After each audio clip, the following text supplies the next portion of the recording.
The Easter celebration is a reminder of your oneness with God, and therefore with one another, an annual commemoration of the resurrection, which was a major step in moving all of humanity forward toward awakening from the dream of separation. The resurrection brought into humanity's awareness the possibility of remembering the knowledge, hidden for eons beneath the cloak or veil of indifference and self-imposed ignorance, that you are one with God. That memory is now arising into humanity's collective consciousness and leading to an intense collective desire to return to reality, to awaken from the dream or nightmare in which you have been ensconced since the moment you chose to experience separation from your divine source.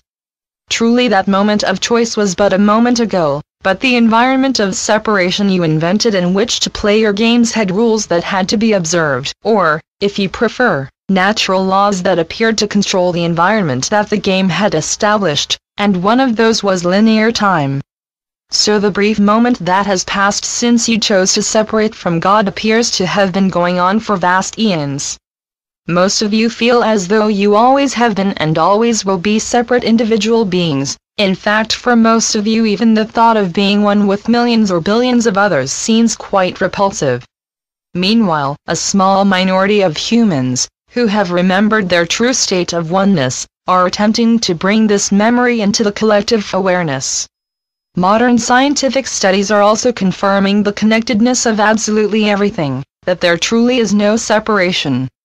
At the same time, the game that is the illusion seems to demonstrate very clearly to you the reality of separation as humanity engages in a multitude of conflicts of intellectually or physically violent natures, religious, political, economic, racial, cultural, and, of course, military, that causes untold suffering to many, just to prove that one side is right and that the other side, those in opposition, are wrong. And, of course, the whole point of constructing the illusion was to make it seem utterly real, and linear time, with its unalterable one-way progression, seems to confirm that reality.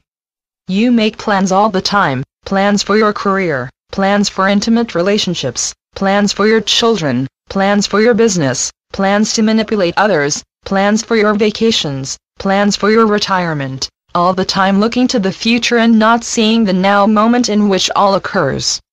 And frequently, as you get older, you begin to feel that life has passed you by, that you have missed something important, and you most certainly have.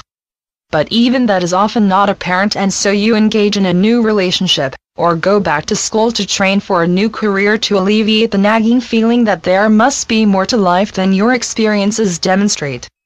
This nagging feeling that life has passed you by is a call from your higher self, the real you, attempting to remind you of your purpose, of why you incarnated on Earth at this point in your evolution.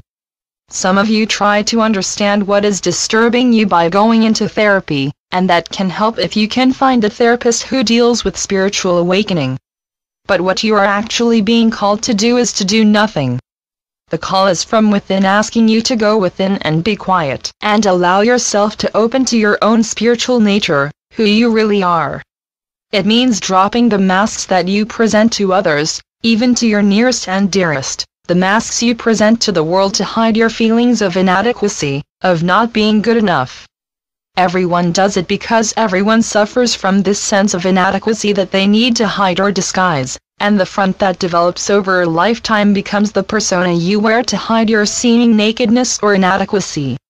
As a result, most relationships, even your most intimate ones, are masks relating to masks, illusions to illusions. There is no one home. No wonder you feel unsettled. The way home is via your inner sanctuary, that place of peace within where you feel safe and where you are safe. Everyone needs to spend time there daily doing nothing.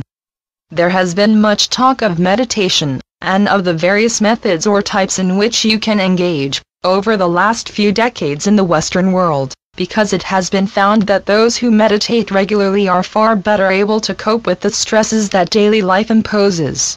Doctors recommend it. But generally what is suggested is a 20-minute period of sitting quietly each day, just watching your thoughts and not engaging with them. That is indeed good, but the nagging sensation will remain if that is all you do. So instead of setting a time limit for your meditative or contemplative practice, just sit until your thoughts start to dissolve, until your mind becomes quieter, almost empty, and then you will feel the loving presence of the real you. When that happens, you can ask yourself a question about the nagging sense of dissatisfaction that you are experiencing and which, if you are honest with yourselves, frightens you.